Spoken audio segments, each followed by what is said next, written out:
Is Optimism's native governance token called OP going to the price of $80 as ridiculous as what some people may think? Is it as insane as what some of these ding-dongs/critics may believe? I think not, because I think that OP, during the peak of this bull run, could hypothetically at least go to the price of $80. And even though that's not financial advice, why do I think so? I think it's going to come down to the fact that Optimism, it's fundamentally fantastic. To put it quite simply, Optimism is a layer 2 scaling solution for Ethereum. And now, when I say the term, right, layer 2 scaling solution, some people, they may wonder, why does Ethereum even benefit from something like this? Why is this even necessary in the first place? And to answer this question, I think it's first important to note how Ethereum, despite its massive size, that's what she said, despite its impressive ecosystem, despite its multiple amount of fans, right, that's insane. Even despite all that, Ethereum does have fundamental compromises, in my opinion. First of all, gas fees, it's no lie that it's sky high. I mean, it's crazy if you ask me. Caray, boha. If someone wants to send some ETH over to their girlfriend's boyfriend's grandma to buy a used bratwurst extender, Lee the Captain edition, from at the pawn shop, right? Can you imagine the gas fees they're going to have to pay for that? I mean, it's going to be ridiculous, man.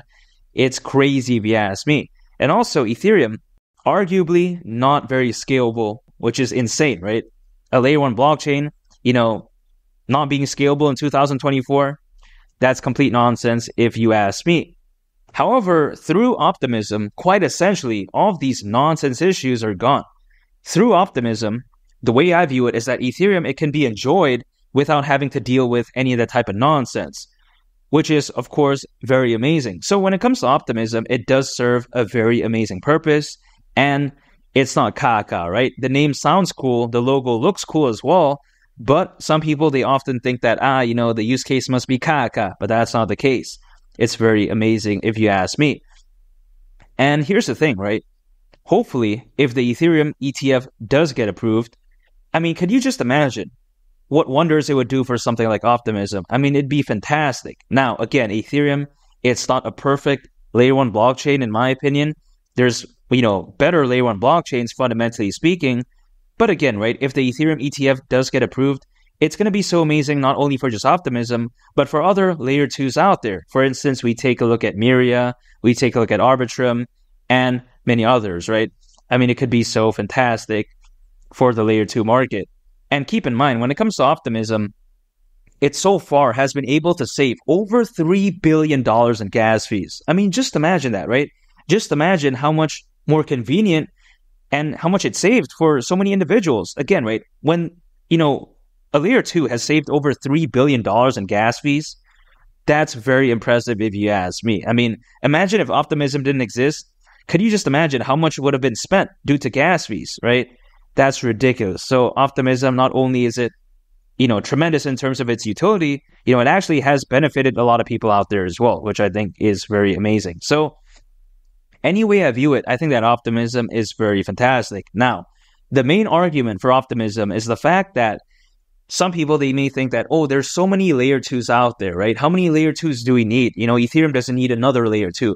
But in my opinion, I don't think that this is a good argument, because when you think about it, we take a look at the car market, for instance, right?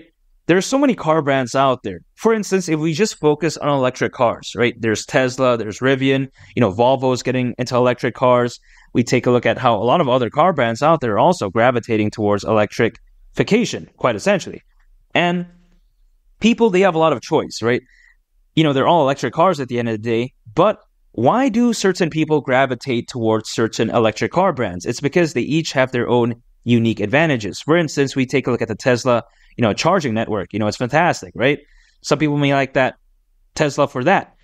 On the other hand, people may like a Rivian because it looks cool, for instance, right? Or they may even like the Hummer because, it's just cool. Let's face it, right? It's even fantastic. It looks even cooler than the Rivian.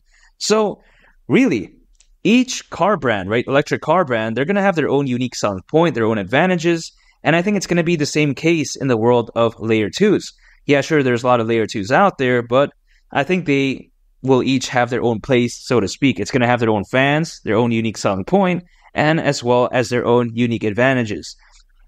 So when it comes to optimism, I think, it's not going to be done. It's not, just a layer 2. That's not the case, right? There isn't too many layer 2s out there, in my opinion. And I think optimism is a very good layer 2 scaling solution. And when I say, the native governance token of Optimism at the price of $80, you got to take into consideration how it's not all that crazy. If it were to reach that price target, considering its current circulating supply, at that point, market cap would be around $80.5 billion, which, keep in mind, is around $8 billion less than Dogecoin's all-time high market cap. So this market cap right here, it's not insane. $80 billion approximately, it may sound like a lot, but when you take a look at it from a historical standpoint of view, we've even seen a meme coin far exceed this. So I don't think it's ridiculous. Now, I get it. Doge has a lot of fans. It has a lot of hype. But Optimism, come on, right? It's a very revolutionary layer 2 scaling solution. So I think that even though it may lose out on the fans, its added use case and fundamentals does give it, it does quite essentially levels out the playing field.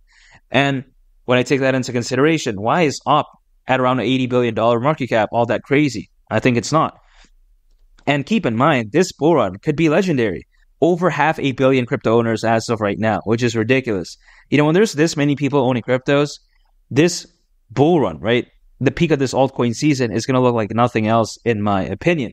Keep in mind, we had nowhere near this many crypto owners back in 2021. At that point, only around 300 million crypto owners.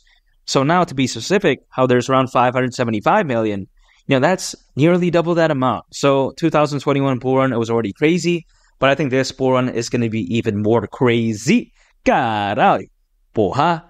And keep in mind, right, the peak of the altcoin season, in my opinion, at least historically speaking, isn't even upon us yet. Because if we take a look back in history, right, usually altcoins, they typically reach their peak anywhere between 6 to 12 months after a Bitcoin halving event. To put it in simple terms, that's either half a year or a year, usually after a Bitcoin halving event. And the Bitcoin halving event, as we all know, it's expected to happen next month in April. So either half a year or a year after April, that's still quite a while. We're looking at potentially 2025, around near the middle of that, right? So it's still a lot of time for Op to really prove itself. So when a lot of people out there, they say that, oh, wow, Op has, reached its peak already. It's a dinosaur. Historically speaking, there's still a lot left for Op to prove. So I think that this bull run, again, could be insane. Optimism, very fantastic project. When I take all of those factors into consideration, and when I add the cherry on top that the bull run could be this impressive, potentially, right? Could be so insane.